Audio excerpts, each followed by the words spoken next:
Peiret dedica su quinta carta a sostener la necesidad de trasladar la capital de la ciudad de Buenos Aires a otra parte del país. Insinúa el lugar, el Rosario, pero no pone mucho énfasis en ese detalle. Lo principal, asegura, es sacarla de donde está. Sostiene que uno de los grandes defectos de la organización nacional es que la capital de la nación esté en Buenos Aires, lo cual considera completamente contrario al sistema federativo, ya que la ciudad está fatalmente propensa a ejercer una influencia dictatorial sobre los demás estados. Reitera así una convicción que en el litoral viene desde la emancipación, tanto que fue el punto 19 de las famosas instrucciones de Artigas a los diputados orientales para la Asamblea del año 13, estableciendo que el sitio de residencia del gobierno precisa e indispensablemente ha de ubicarse fuera de Buenos Aires, y que pocos contemporáneos de Peiret abordaron, como Alberdi, quien en sus ensayos de vejez denunciará que los liberales de Buenos Aires han puesto el poder de la nación entera en manos, no de Buenos Aires, sino del gobierno de Buenos Aires. En nombre de la libertad han reconstruido el despotismo. O como Leandro Alem, el fundador de la Unión Cívica Radical, con su célebre discurso en el debate del proyecto de ley establecido en Buenos Aires, la capital de la República, en noviembre de 1880. De esta carta extracté sus principales conceptos. Siendo extranjero, creo tener el derecho, y más que otro la aptitud necesaria para decir las cosas con toda imparcialidad. Uno de los grandes defectos de la organización argentina es que la capital de la nación esté en Buenos Aires. Sobre este punto, hace muchos años que tengo hecha mi opinión, y los sucesos que se han ido desarrollando no tuvieron más efecto que confirmarla. La permanencia de la capital en Buenos Aires es completamente contraria al sistema federativo. La capital en aquel municipio no significa la capital para la nación, significa la capital para aquel estado. La provincia absorbe a la república, resultando que la política general está en todas partes y para siempre subordinada a la política local. Y no puede ser de otra manera. Un estado prepotente por la población, por la riqueza, por la situación geográfica, por los elementos acumulados durante 3 siglos por la actividad política y comercial, educado en las tradiciones del mando, de la soberanía imperatoria, del exclusivismo colonial, continuado después de la emancipación hasta la caída de Rosas, y subsistente todavía en las costumbres, teniendo el gobierno nacional en su seno, está fatalmente propenso a ejercer una influencia dictatorial sobre los demás estados. El número de diputados que manda al Congreso le da la tercera parte de la influencia parlamentaria, y más todavía. Antes de 20 años, la diputación de aquel único estado equivaldrá a la de toda la República. ¿Cómo podrá entonces Jujuy, La Rioja o cualquier otra provincia contrabalancear la influencia de la gran ciudad del Plata?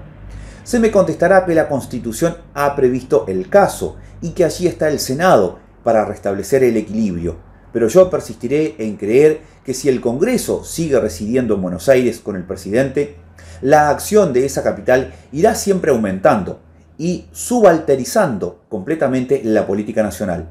Es preciso que la capital salga de Buenos Aires para que la nación escape a la acción absorbente del localismo. Buenos Aires ha querido desde el primer momento imponer su autocracia a las provincias hermanas. Sea con los unitarios, sea con los federales, trató de absorberse las rentas y el comercio de la República. Esta pretensión de la nueva metrópolis, que quería sustituirse a la antigua de ultramar, originó estas largas luchas que pueden resumirse en 2 palabras: provincianos contra porteños, y no civilización contra barbarie, como lo afirma tan equivocadamente el señor Sarmiento. Fue causa de la agregación del Paraguay, de la independencia del Uruguay, de las tendencias separatistas que se manifestaron en Entre Ríos y que ha quedado latente. Recién en 1853 empezaron a comprender las provincias que el único medio de llegar a una organización definitiva, posible, era el establecimiento de la capital fuera de Buenos Aires, pero no supieron o no se atrevieron a realizar su pensamiento. El general Urquiza, que entonces las personificaba, no estuvo a la altura de su situación. Cayó la capital provisoria de la Confederación con la misma Confederación, y toda la organización nacional fue llevada prisionera de guerra a Buenos Aires. El general Mitre, gobernador de aquella provincia, fue encargado del Ejecutivo Nacional, lo mismo que lo había sido el general Rosas. Al cabo de 10 años, las provincias habían vuelto al punto de partida. Desde entonces, la política general es más bien porteña que nacional. Forzoso es confesarlo. La gran política del general Mitre no tenía las simpatías de la nación, ni el apoyo prestado a los colorados en el estado oriental, ni la alianza con el Brasil, ni la guerra contra el Paraguay fueron empresas populares. Para llevarlas a cabo, el presidente tuvo que poner a la República entera en estado de sitio, hacer una guerra de policía a las provincias del interior, llevar a los contingentes atados como presidiarios. Los entrerrianos protestaron a su manera en Basualdo y en Toledo, y todo el prestigio del general Urquiza fue impotente para detenerlos. Las 4 provincias de Cuyo se revolucionaron. La elección del señor Sarmiento fue la condena formal de la política guerrera de Mitre, y pareció abrirse una nueva era. Estando el gobierno nacional fuera de Buenos Aires, viviría en una atmósfera más despejada de preocupaciones locales. Oiría la opinión de un país entero y no la de un círculo, o si se quiere, de una población. Es decir, que conocería mucho mejor la verdad de las cosas.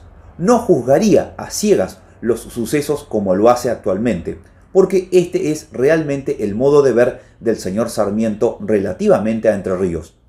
Ese señor puede conocer perfectamente los Estados Unidos, Washington, Boston, Nueva York y aún Michigan, pero tiene la más falsa idea de una población que está a un día de navegación. Parece que el señor Sarmiento se cree rodeado de salvajes, de caudillos, de caciques, y juzga conveniente tratar a los entrerrianos como el general Grant a los indios Modocs, reducirlos a la fuerza o exterminarlos. Tal es la ilusión óptica producida por la situación topográfica. Los porteños son relativamente a la República Argentina lo que los parisienses relativamente a la Francia. Estos, fuera de Montmartre y Montrond, no saben nada porque su vista no va más lejos. El horizonte visual de los porteños no se extiende más allá de San José de Flores o de San Fernando. Más adelante todo es tinieblas, barbarie, mansión de fieras o de ganados alzados. Buenos Aires es lo más civilizado de la República, debe añadirse, y lo más corrompido. Roma también era lo más civilizado de la antigüedad, pero esa civilización llegó a tal corrupción que para reponerse necesitó de ese diluvio social que la historia llama la invasión de los bárbaros del norte. Mezcla de tradiciones coloniales y de falsa civilización, tal es Buenos Aires hasta la fecha. Allí educan los jesuitas y los proveedores se enriquecen. Todos adoran al becerro de oro. La bolsa es el tiempo que tiene más concurrentes. Yo no me dejo alucinar por el oropel de los vestidos y el esplendor de los palacios. Riqueza no es sinónimo de virtud. Para dar el ejemplo a la República, es menester que Buenos Aires se reforme moralmente. Entonces, su influencia será benéfica. Mientras que hoy puede tachársela de desastrosa. Creo haber dicho lo suficiente para probar que la continuación de la capital en Buenos Aires es funesta a la República, de tal manera que toda la nación viene a ser la sucursal de un municipio. La consecuencia es que la capital debe salir a la brevedad posible para ir a situarse en un punto más conveniente, de donde la vista del gobierno pueda abarcar más fácilmente y sin preocupaciones, sin compromisos, todos los ambientes de la República.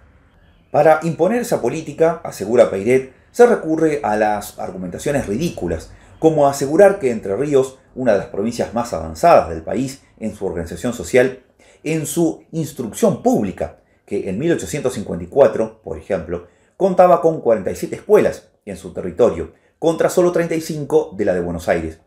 Resulta el último mojón de la barbarie, que hay que arrancar de raíz para asegurar el progreso y la civilización. Por eso exclama: ¿quién puede menos de reírse oyendo al primer magistrado que trata a los entrerrianos de semi-indios, de semi-cristianos? Es que, ya lo ha dicho antes López Jordán, es una excusa. De lo que se trata es de erradicar la pretensión de autonomía provincial. Por eso, en la carta duodécima advierte que cuando el Congreso votó 20.000 hombres para sofocar la insurrección, confesó, en otras palabras, que esa era general, es decir, que todo el pueblo entrerriano estaba de pie. Porque no se necesita esa cantidad de soldados para sofocar un motín, una simple rebelión minoritaria, una montonera, como lo titulaban los discípulos de Sarmiento. Pero se necesita esa fuerza para dominar a un pueblo que pone a 10 o 12.000 hombres bajo las armas, es decir, la 10ª parte de la población. Cuando los rebeldes ascienden a tal número, es menester abrir los ojos. La lógica, el buen sentido, dicen que ya no es rebelión, es revolución. El Congreso no atiende sus razones, y Peiret lo sabe bien. Esos diputados no fueron electos por el pueblo de Entre Ríos ni de las restantes provincias del interior. Han sido nombrados por la decisión directa del presidente y su interventor.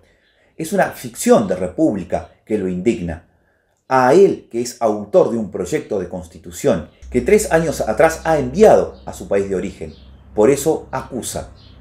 ¿Puede un filósofo político, puede un hombre de buen sentido y de buena fe considerar a esa reunión de delegados como una emanación acrisolada de la soberanía popular?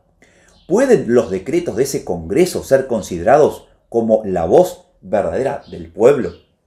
Y con sarcasmo asegura: Cicerón no comprendía cómo 2 augures podían mirarse sin reírse. Yo no comprendo cómo 2 congresales pueden mirarse sin soltar la carcajada cuando se sientan en sus bancos en nombre del señor Populus. La ira que Peiret expresa en sus textos lo lleva a veces a afirmaciones que tras las primeras cartas recibe acusaciones de injuriosas y pedidos de sanciones. Por eso se defiende: nada más satírico que un espejo, nada más injurioso que la fotografía. A los tuertos los hace parecer con un solo ojo y a los rengos los saca cojeando. Duro e implacable es porque así es la realidad que lo agobia. En la carta 14ª, Peiret termina diciendo: si me equivoco, el porvenir lo dirá.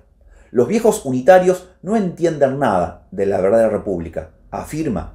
En sus cerebros, vaciados en el molde de la autoridad, no cabe la idea de la autonomía, de las instituciones libres, y tienen que ser autoritarios a la fuerza, porque no creen en la capacidad espontánea de los hombres y de los pueblos para manejarse a sí mismos. Viejos odres, viejos trapos, Sarmiento, Mitre, la prensa, la tribuna y tutti quanti, cerebros empedernidos, corazones osificados, sepulcros blanqueados, ojos dirigidos hacia el pasado, inteligencias retrospectivas, sonámbulos del retroceso, moneda chica del despotismo, reliquias vivientes de la época monárquica y tiránica. Todo eso expresa con amarga letra, pero con esperanza. Es la convulsión postrera, los últimos alientos de algo que tiene que desaparecer. La esperanza de que algún día se produjera el triunfo de David ante Goliat porteño sigue latente en las cartas.